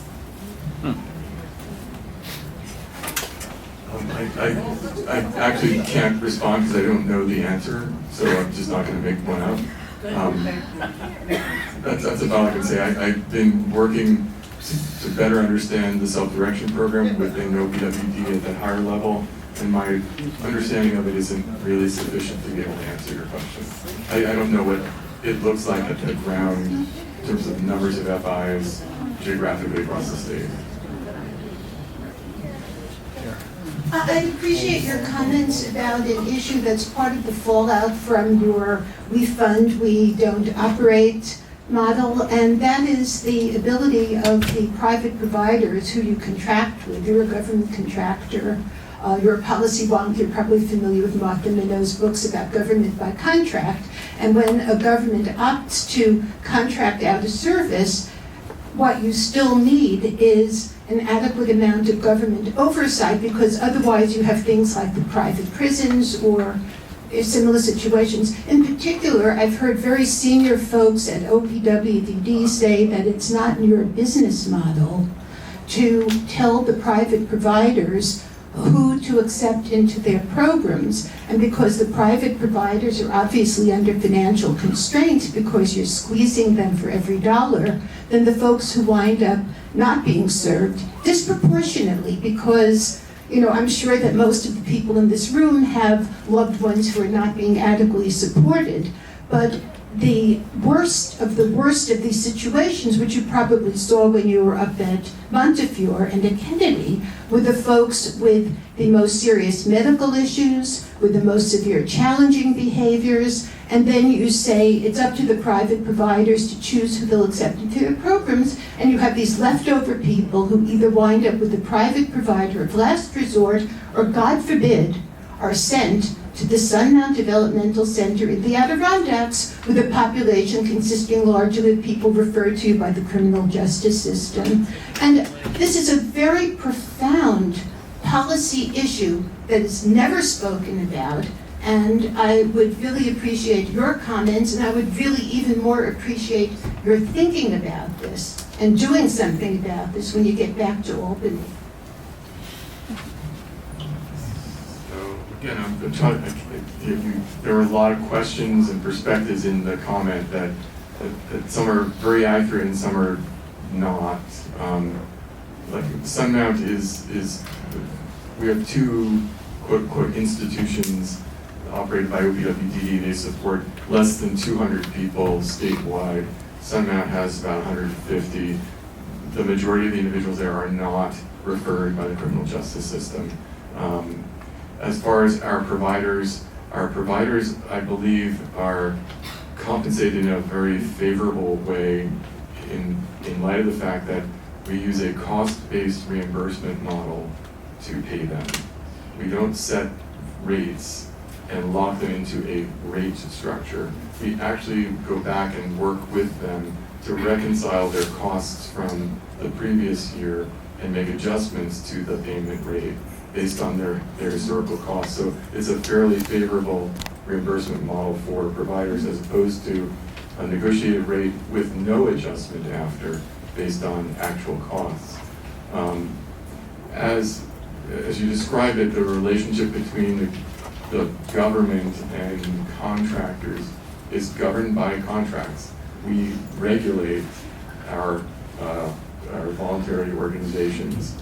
We can strengthen that, as I've described it with the CCOs. We don't have a very strong data management component. We're working to build that so that we can look, I think, a little bit more deeply into our delivery system and understand its performance and try to encourage development and better performance in areas where it's deficient.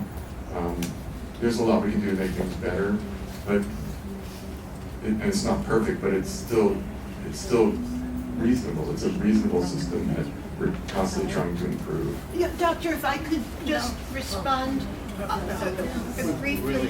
It's not reasonable if you have a loved one who's in a situation where they can't get services, try to get an adult into a day have program if they're on one-to-one funding.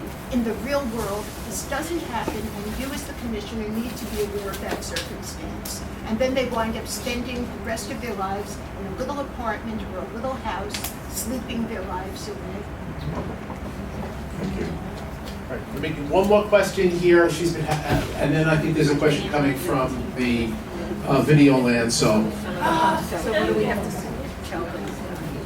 Hi, my question is, well, an individual, family members that have an individual in the residential, how is the providers being overseen exactly as far as making sure they're doing what they need to do, and they how are they evaluating the providers? Because, like for instance, my son's supposed to be a line of sight as far as staffing is concerned, and they don't have enough staff in the residence. But yet instead, everything's about funds. We don't have no money. I have another question to add to that. Is that we have a lot of agencies that we do know, these providers, that have stolen a lot of this money. I mean, even my son's agency, she just got indicted for stealing millions of dollars. So how are you making sure that this doesn't happen no more? It's not continuously happening. Just to add to this young woman's question, I'm writing a book about being Mikey's mom, and I read the OPWDD literature, and it's wonderful literature. It says they should be involved with the community, and then when I asked my son's group home to get him involved with the community, their answer is they have no funds, they don't do anything. So we're asking the same. Well, I don't know if they're stealing it, but they're not doing it. They say they have no funds. They're stealing the money. That's the problem. I believe that. So we contract with a network of voluntary agencies, about 350 agencies. Those agencies are corporations. They have executives and management. They have boards of directors. They're responsible for having auditors look at their books. They're responsible for giving us financial reports. We're very concerned anytime there's an allegation of fraud or abuse or theft. And there are those internal controls within those organizations that are intended to address that. There are also external controls that we use to monitor the fiscal performance of agencies. As far as program, there are site visits, there are safety visits, there are program visits. We have 700 or 800 staff whose job it is to go to group homes, go to day programs, go to sites, ensure that they are safe, that the programs are appropriate, that they're staffed the way they're supposed to be staffed. Is that working? Well, it does work because we do identify. It's not working for her.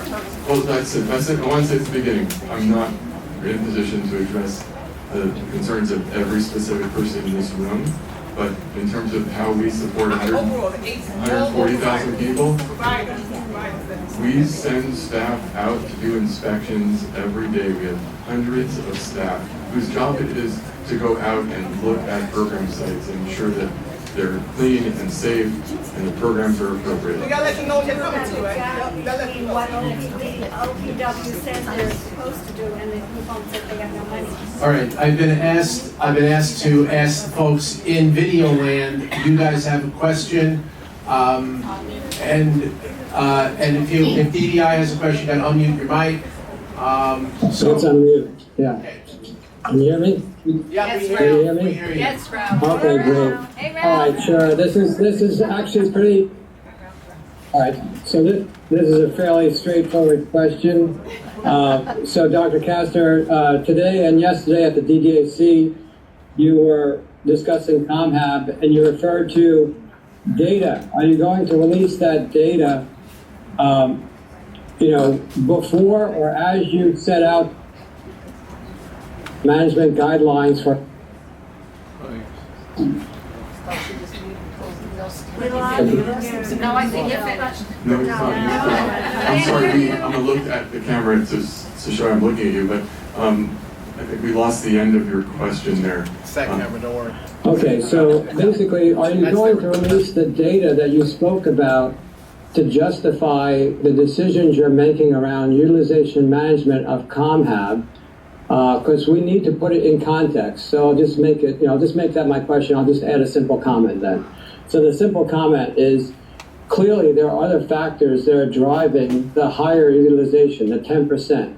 Some of those people may be needing very intensive services and are in programs that allow them to be in a setting not in a high expense certified residential setting, and that may be the reason for most of them. There may be other reasons, but you really risk your credibility if you don't release the data to us to make our own judgments and give you useful feedback. So I think I've shared with you the data. The data is that we spend about $500 million on ComHab. We deliver about 40 million units or 10 million hours of ComHab, and that there's a distribution in terms of the amount of ComHab that people receive.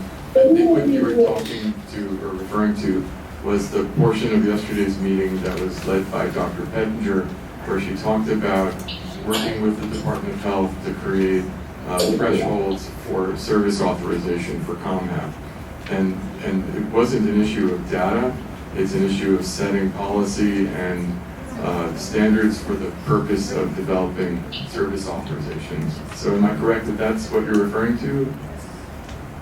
Well, I'm saying that we should be getting that data, but what I'm also referring to is your, I would say not incremental, but quite radical redefinition of ComHab itself, because quite clearly most of what people experience with ComHab and need from ComHab are a range of supports in various settings for people who have very profound challenges that can vary a lot from day to day. That has been the federal definition in several pieces of federal legislation, not just the one for community-based services, and that has historically been the standard for ComHab, and we are going to do whatever we can to protect that as the definition. So I think, maybe not today, but in the near future, we need to hear from you again on your plans for changing ComHab. Well, I think we agreed to do that in the context of the DDAC yesterday, that once the process has moved forward, we will come back and make further presentations about this issue of service authorization. I'll tell you, someone gave me this evening a definition of ComHab from our waiver application, which is really helpful, and I appreciate that very much. We're going to look at ComHab because of this issue of really kind of extraordinary variation in the need for ComHab by the individuals that we support, and try to get a better understanding of why we are using it in one way for a certain purpose and in a different way. But we don't really have, I think the issue yesterday that came up wasn't around data, it's around a process that's being developed, and that process isn't complete. I think Jill acknowledged that she'll be able to make a presentation at some point in the future. I have just a supplementary question. Yeah, we will. Hold on one sec, please. I just remind you guys that do your best to mute when the commissioner is giving you an answer, because we're hearing background and people coughing and it comes right through. So we appreciate you doing that, number one. Number two is, if, I don't know, Commissioner, if you have maybe 10 more minutes, up to 8:10. There's a lot of folks that still want to ask some questions. We're going to make a hard stop, though, at 8:10 because we need to close our offices. He's got to get home. You guys got to get home. So I saw the hands. We're going to try and do the best we can to do it. So there's a follow-up question out there. DDI and ABSP has a question. We'll go there, and then we'll come back in, okay? Okay. Yeah. So Hi, DDI first. DDI first.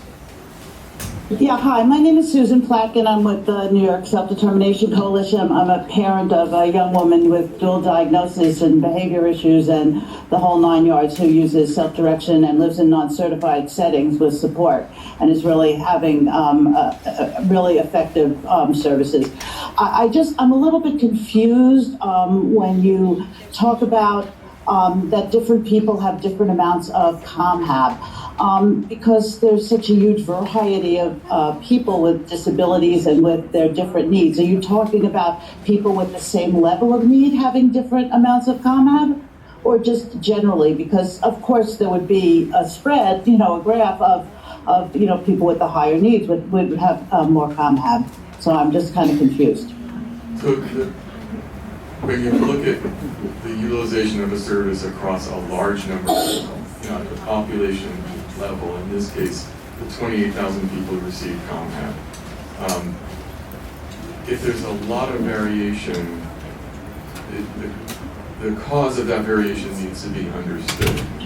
And that's what I'm saying, is we need to understand why 10% of our individuals who receive ComHab receive 60% of the total ComHab benefit, and the other 90 receive a much smaller portion per person basis. Right. What are the drivers? Right, but you're what are the drivers of that? What might be alternative or more appropriate services? So, for example, if we don't offer intensive behavioral supports, people may use ComHab as a substitute for the fact that we're not adequately addressing challenging behavior. And the fix, in my mind, would be we've got to beef up our intensive behavioral supports so that individuals can be managed as most effectively as possible. Does that help? All right, I just, again, would just be happy to have you assert that different people have different levels of need, and that would certainly explain there are people who maybe need 6 hours a week just to help them with their bills and clean their houses, and there are people who will bolt out the door if somebody is not keeping an eye on them, and then they can't amuse themselves when they're alone because they really need to have somebody continuously refocusing them. I mean, there's just a very wide range of people using this service. Absolutely. That's absolutely correct. Okay, DDI, please mute ABSP, and you have, and then we'll come back in here. Okay. Stan Allen has a question. Go. Is there a plan to support self-direction fiscal intermediaries to monitor and control fault-testing and fraudulent activities by the private community vendors who are servicing self-direction individuals? And it looks good on paper, but not in practice. I apologize, but I don't think I fully understood the question. I mean, I think you were asking is, do the fiscal intermediaries have a role in reporting, fiscal impropriety or issues of that type? Because the answer was that they would certainly. We need to monitor the private vendors who are servicing our self-direction individuals to make sure that they're getting the proper services. Our FIs need a little more support to help in that aspect. So I agree with you. We need to make sure that every dollar is spent and it's spent in an appropriate fashion. One of the things I'll tell you is that the federal government is soon to be asking states to use something called electronic visit verification. That's a federal law that governs the use of federal funds in states, and it's intended to ensure that people receive services, that the provider actually attended. We cannot avoid complying with law. We can ask for an extension or a waiver, but eventually that's going to be an issue that we're going to have to address with the intent of trying to ensure the financial integrity of the program. Can't avoid it. It's going to have to happen. But it can be done in a person-centered way and a respectful way. All right, okay, and then we'll come back to you guys here. Thank you. So you're right, I'm not happy with all your answers, but my son is in residential, and I do know that you're paying enough. Unlike other parents here, I'm not blaming the OPW for not paying enough money for the services. I think you are paying a decent amount, but I think that the agencies are not necessarily running this money in a proper way, and I think it's kind of taking off my son's services. For example, he had keys in a house since November he moved. Until now, not even one weekend they had any activities in this house. You are as a doctor, you know how important it is physical activity. There is no gym, there is no nothing.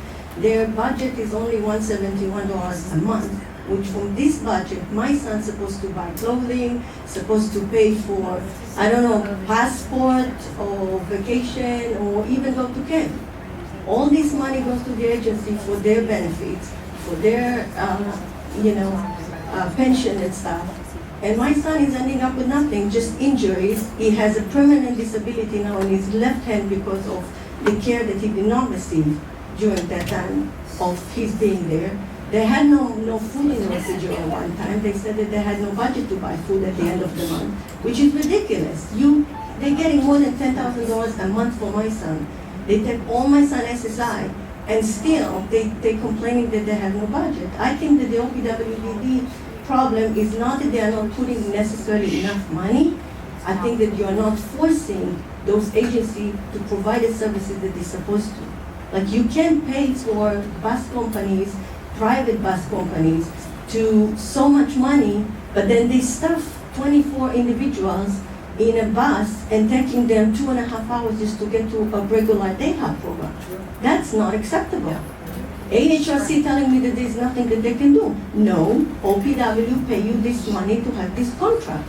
You force those bus companies, those private individuals, to provide more services and better services. The Calm Hub, for example, that everybody liked this subject. I was eligible for that services, but I live in the city. We couldn't find people. For 7 months, the agency couldn't find me, not even one worker. I was home 24/7 for 7 months. Got no services. And guess what? Just before my son moved to the residential, 8 months he was home, and I did not get any services either. I was eligible. So eligible on the papers, it's nice. Maybe you see that on your data, and you think that I was receiving services, but in reality, there is no people, there is no services, there is no nothing. It's nice on the paper. So I think you should do something about that. And that's not acceptable for you to pay so much money and for these people just to take your money and not to provide any services for our kids. That's outrageous. I had a case manager who didn't even know that I was eligible for self-direction. For 2 years, she kept telling me that I'm not eligible. This person is... Let the commissioner This person is a supervisor now. Supervisor. Thank you. Better job on the inspector. Well, I appreciate your comments, and if you do have concerns about the basic health and safety of your loved one, you should file a complaint. Well, I did. I'm taking care of them, but I just wanted you to know that from my point of view, I don't think that you're not putting enough money. I think you could definitely put more, but the money that you put, nobody is monitoring that, and you are not putting high standards. And if you would put high standards for the money that you give, our kids and more people will be able to get some services. You pay, like you said, one person gets 100,000 and one person gets nothing. That's because that's why. If they are not Again, this is an individual thing, so there's an additional response here, right here. and we gotta wrap it up. Thank you. Limited amount of funding. What So does that mean? that means we're going to have to make difficult decisions about where we make investments. Do we invest in more housing? Do we invest in more self-direction, more ComHab? Do we invest in behavioral supports, which I think are lacking generally? There are a lot of very challenging questions for us related to the limited amount of money we have and the significant growth in the number of beneficiaries, individuals who want services, and the range of services that those individuals want. And that segues into the end of this, and it really, I mean, I want to thank you for indulging us and giving us some information and listening to our grievances, and we have much more to say, obviously. So thank you for coming. So when are you coming back? We'll book you now, right? Right. So thank you for coming down and listening to us. You did give us some clarity on a lot of things, and then some muddied water on other things. So it's an inconvenient truth that our family members, through no fault of their own, need your supports. Some a lot, some just a few. We can't finesse it, and we can't wish it away. And we can't ignore it. And this is to your answer. So we as family members must advocate together to help get more awareness by the legislature, to make the governor listen, and to say that we need a piece of the pie that doesn't, and we need to be together. So stay informed through New York City FAIR and through anybody else. And we'd love to hear your feedback on our meetings, the good, the bad, and the ugly. I don't know whether we can fix anything, but we're going to try. So, and we can't do it without you. So, good night. Thank you. Thank you in remote